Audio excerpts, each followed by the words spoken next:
You will hear a number of different recordings, and you will have to answer questions on what you hear. There will be time for you to read the instructions and questions, and you will have a chance to check your work.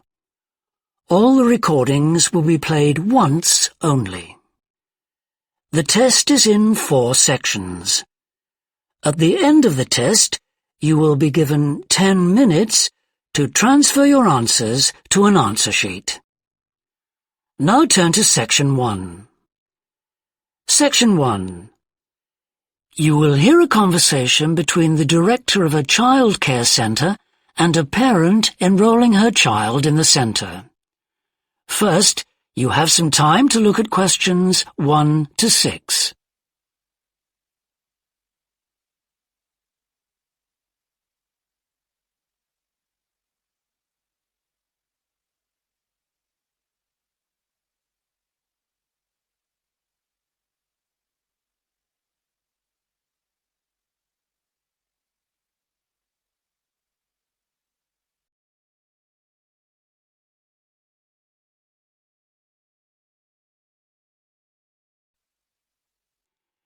Now we shall begin.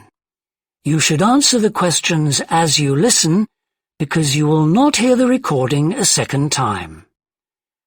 Listen carefully and answer questions 1 to 6. Good morning.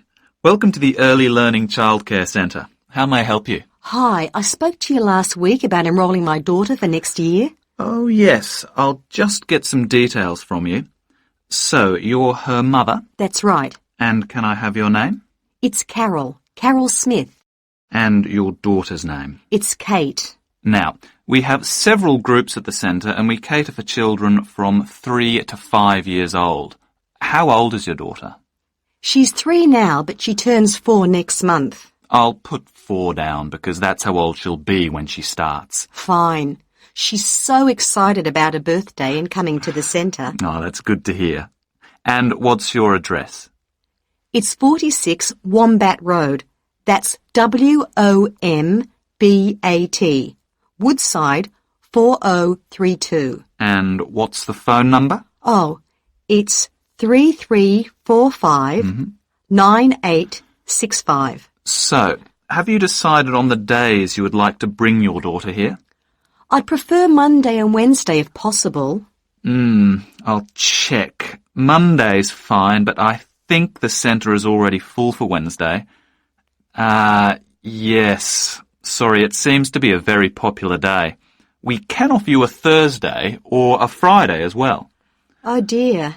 I suppose Thursday would be all right because she has swimming on Friday. OK, got that. Because a lot of parents work, we do offer flexible start and finish times. We're open from 7:30 in the morning until 6 o'clock at night. What time would you like your daughter to start? I need to get to work in the city by 9, so I'll drop her off at 8:30. You're pretty close to the city here, so that should give me plenty of time to get there. That's fine. Now, we also need to decide which group she'll be in. We have 2 different groups and they're divided up according to age. There's the green group, which is for 3 to 4-year-olds, and then there's the red group, which is for 4 to 5-year-olds. She's quite mature for her age and she can already write her name and read a little. Well, I'll put her in the red group and we can always change her to the green one if there are any problems. That sounds fine. OK, let's move on to meals.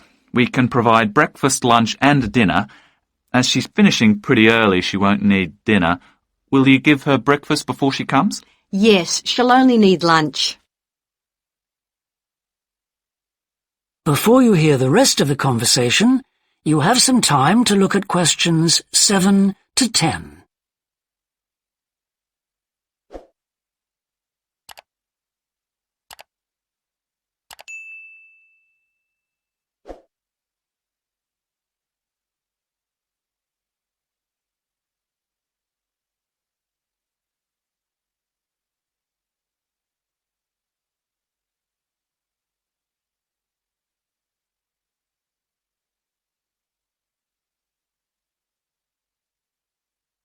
Now listen and answer questions 7 to 10.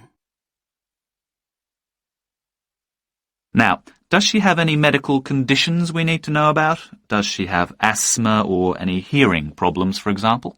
No, but she does need to wear glasses. Oh, I'll make a note of that. Yeah, she's pretty good about wearing them. She can't see much without them. Right. Okay. Now, I also need emergency contact details. So what sort of information do you need? Just the name and number of a friend or family member we can contact in case we can't get hold of you at any time. OK. That'd better be my sister, Jenny Ball. Uh-huh. That's B-A-L-L. Her phone number is 33467523. Great. So she is the child's aunt? Yes, that's right. I'll make a note of that as well. Now, is there anything you'd like to ask? What about payment? How much are the fees each term? Well, for 2 days and the hours you've chosen, that will be $450 altogether. OK, and do I have to pay that now? No, we send out invoices once the children start at the centre. You can choose to pay at the end of each term, or we do offer a slightly discounted rate if you pay every month. Oh, I'll do that then. I find it easier to budget that way, and I'm not used to the term dates just yet. Good. It makes it a lot simpler for us as well. Well, that's everything. Would you like me to show you around the centre? We can go. That is the end of section 1. You now have half a minute to check your answers.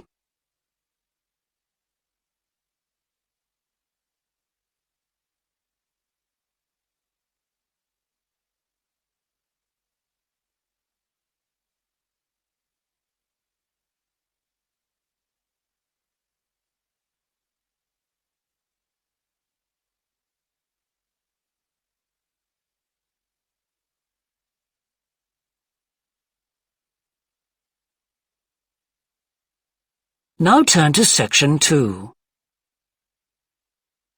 Section 2. You will hear a woman called Alice Bussell talking on the radio about the Dolphin Conservation Trust, an organisation which tries to protect dolphins. First, you have some time to look at questions 11 to 15.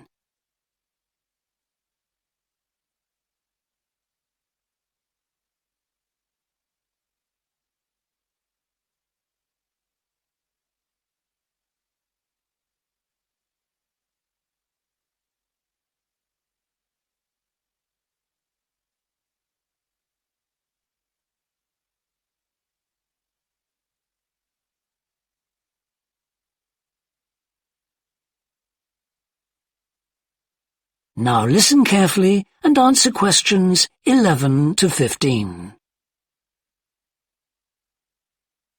Today we're pleased to have on the show Alice Bussell from the Dolphin Conservation Trust. Tell us about the trust, Alice. Well, obviously its purpose is to protect dolphins in seas all around the world. It tries to raise people's awareness of the problems these marine creatures are suffering because of pollution and other threats. It started 10 years ago, and it's one of the fastest growing animal charities in the country, although it's still fairly small compared with the big players in animal protection. We're particularly proud of the work we do in education. Last year, we visited a huge number of schools in different parts of the country, going round to talk to children and young people aged from 5 to 18. In fact, about 35% of our members are children. Oh. The charity uses its money to support campaigns, for example, for changes in fishing policy and so forth. It hopes soon to be able to employ its first full-time biologist with dolphin expertise to monitor populations. Of course, many people give their services on a voluntary basis, and we now have volunteers working in observation, office work and other things. I should also tell you about the award we won from the Charity Commission last year for our work in education. Although it's not meant an enormous amount of money for us, it has made our activities even more widely publicised and understood. In the long term, it may not bring in extra members, but we're hoping it'll have this effect. Is it possible to see dolphins in UK waters? Yes, in several locations. And we have a big project in the east part of Scotland. This has long been a haven for dolphins because it has very little shipping. However, that may be about to change soon because oil companies want to increase exploration there. We're campaigning against this because although there'll be little pollution from oil, exploration creates a lot of underwater noise. It means the dolphins can't rest and socialise. This is how I became interested in dolphin conservation in the first place. I had never seen one, and I hadn't been particularly interested in them at school. Then I came across this story about a family of dolphins who had to leave their home in the Moray Firth because of the oil companies, and about a child who campaigned to save them. I couldn't put the book down. I was hooked. Before you hear the rest of the talk, you have some time to look at questions 16 to 20.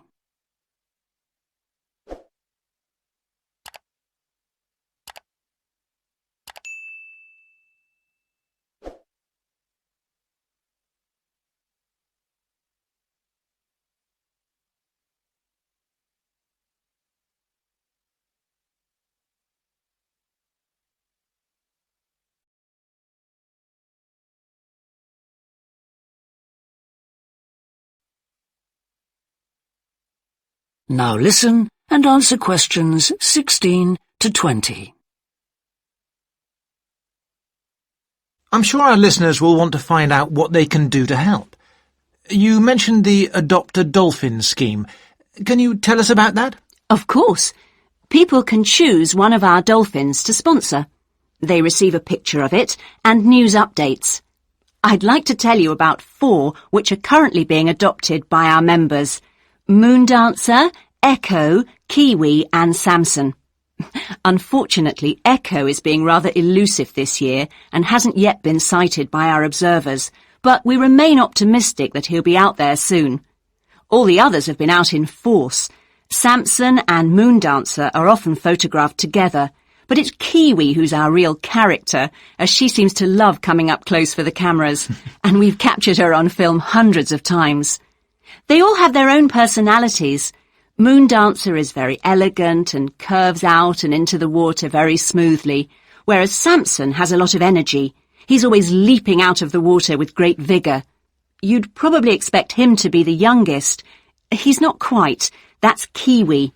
But Samson's the latest of our dolphins to be chosen for the scheme. Kiwi makes a lot of noise, so we can often pick her out straight away.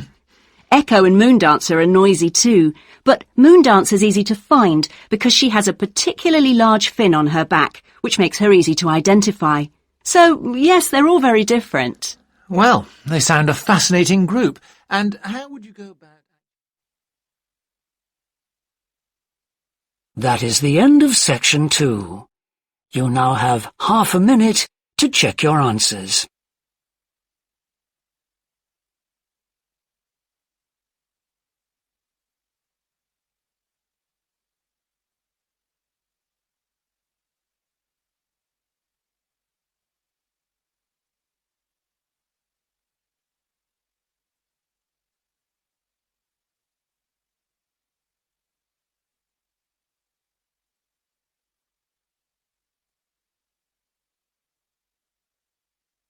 Now turn to section 3. Section 3.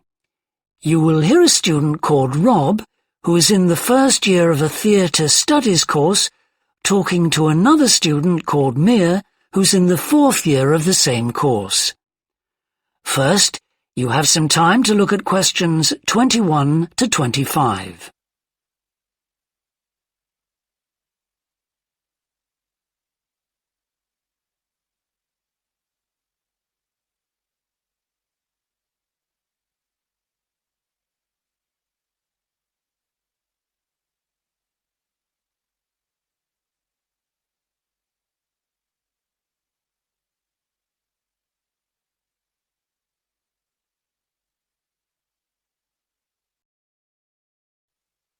Now listen carefully and answer questions 21 to 25. Hi, Rob. How's the course going? Oh, hi, Mia. Yeah, great. I can't believe the first term's nearly over. I saw your group's performance last night at the student theatre. It was good. Really? Yeah, but now we have to write a report on the whole thing, an in-depth analysis. I don't know where to start. Like, I have to write about the role I played, the doctor, how I developed the character. Well, what was your starting point? My grandfather was a doctor before he retired, and I just based it on him. Okay, but how? Did you talk to him about it? He must have all sorts of stories, but he never says much about his work, even now. He has a sort of authority, though. So, how did you manage to capture that? I'd visualize what he must have been like in the past when he was sitting in his consulting room listening to his patients. Okay, so that's what you explain in your report. Right. Then there's the issue of atmosphere. So in the first scene we needed to know how boring life was in the doctor's village in the 1950s. So when the curtain went up on the first scene in the waiting room, there was that long silence before anyone spoke. And then people kept saying the same thing over and over, like, cold, isn't it? Yes, and everyone wore grey and brown and just sat in a row. Yes, all those details of the production. And I have to analyse how I functioned in the group, what I found out about myself. I know I was so frustrated at times when we couldn't agree. Yes. So did one person emerge as the leader? Sophia did. That was okay. She helped us work out exactly what to do for the production, and that made me feel better, I suppose. When you understood what needed doing? Yes. And Sophia did some research, too. That was useful in developing our approach. Like what? Well, she found these articles from the 1950s about how relationships between children and their parents, or between the public and people like bank managers or the police, were shifting. Interesting. And did you have any practical problems to overcome? Well, in the final rehearsal, everything was going fine until the last scene. That's where the doctor's first patient appears on stage on his own. The one in the wheelchair? Yes, and he had this really long speech with the stage all dark except for one spotlight. And then that stuck somehow, so it was shining on the wrong side of the stage. But anyway, we got that fixed, thank goodness. Yes, it was fine on the night. Before you hear the rest of the discussion, you have some time to look at questions 26 to 30.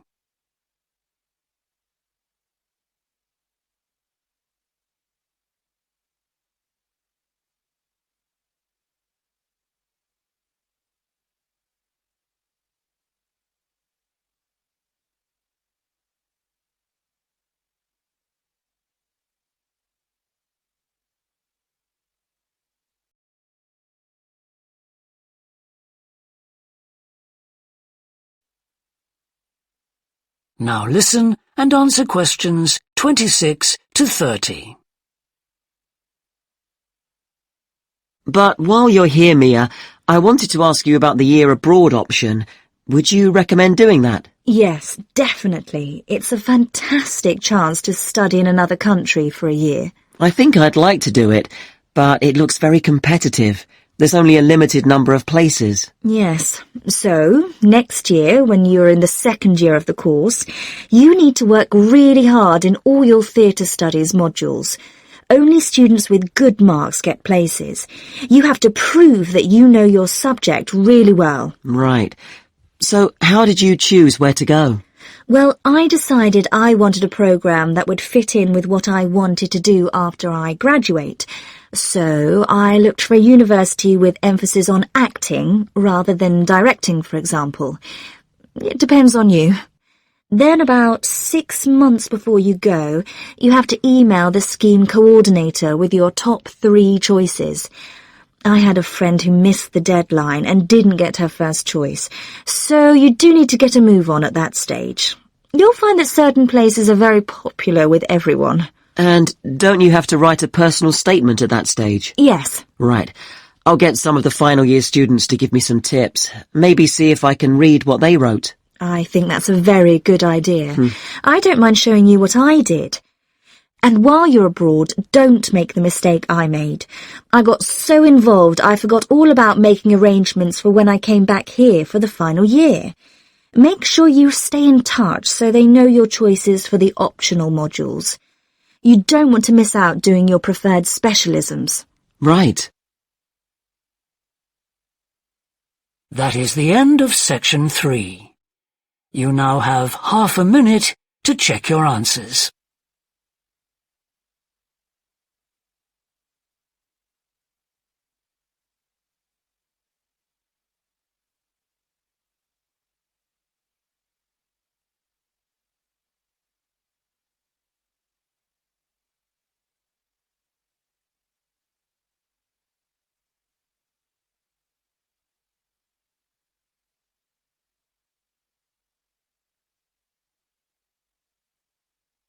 Now turn to section 4.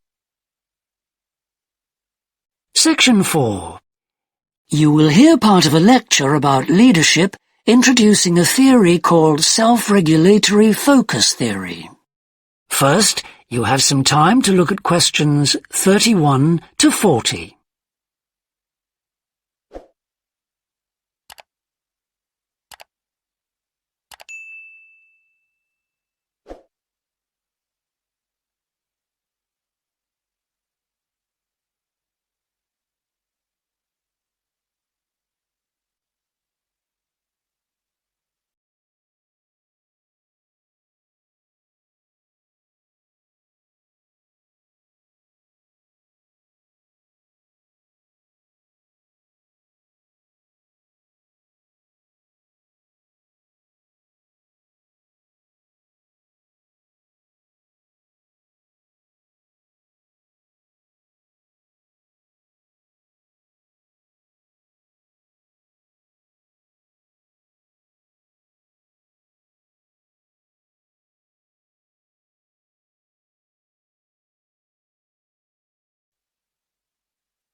Now listen carefully and answer questions 31 to 40.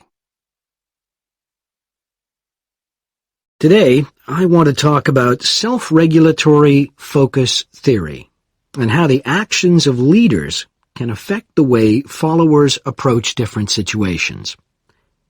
Self-regulatory focus theory is a theory developed by Torrey Higgins. He says that a person's focus at any given time is to either approach pleasure or avoid pain. These are two basic motivations that each and every one of us has, and they cause us to have different kinds of goals. Promotion goals in different life situations emphasize achievement. Prevention goals are oriented towards the avoidance of punishment. In a specific situation, our thoughts might focus more on promotion goals or more on prevention goals. The theory suggests that two factors affect which goals we are focusing on. First, there is a chronic factor.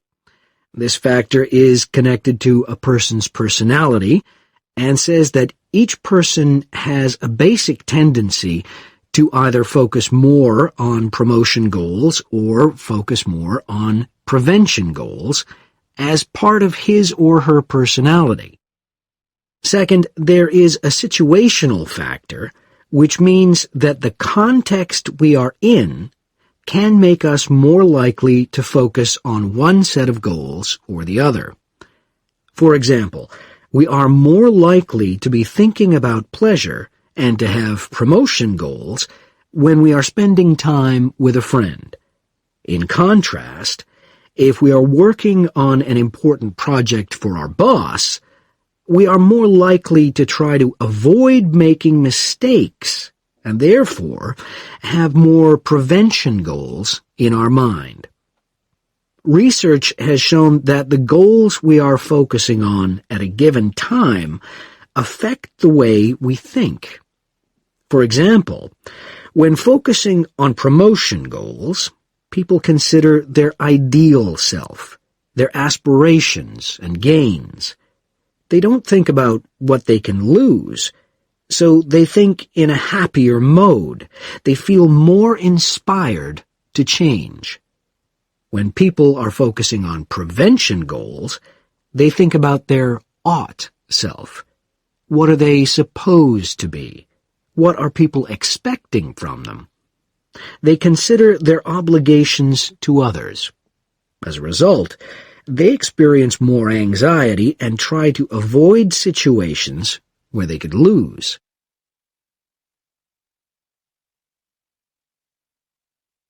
Now that I have talked about the two focuses and how they affect people, I want to look at the idea that the way leaders behave, or their style of leading, can affect the focus that followers adopt in a specific situation. In talking about leadership, we often mention transformational leaders and transactional leaders. Transformational leaders, when interacting with their followers, focus on their development. In their words and actions, transformational leaders highlight change. Their speech is passionate and conveys a definitive vision. All of these things can encourage followers to think about what could be. In other words, they inspire a promotion focus in their followers. In contrast, transactional leaders focus on developing clear structures that tell their followers exactly what is expected of them. While they do explain the rewards people will get for following orders, they emphasize more how a follower will be punished, or that a follower won't get rewarded if his or her behavior doesn't change. In short, they emphasize the consequences of making a mistake. This emphasis will clearly lead followers to focus on avoiding punishment and problems. This is clearly a prevention focus. In conclusion, it is important to understand that one focus is not necessarily better than the other one. For a designer who works in a field where a lot of innovation is needed, a promotion focus is probably better. In contrast, a prevention focus, which causes people to work more cautiously and produce higher quality work, might be very appropriate for a job like a surgeon, for example. The main point of the research, though, is that the actions of leaders can greatly influence whether people approach a situation with more of a promotion focus or more of a prevention focus. That is the end of section 4. You now have half a minute to check your answers.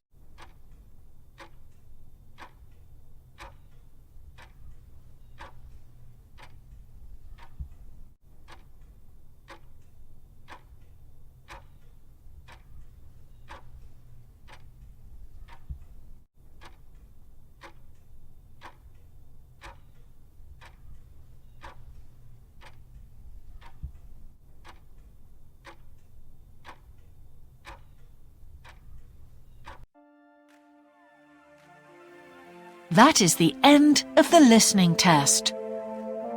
In the IELTS test, you would now have 10 minutes to transfer your answers to the answer sheet.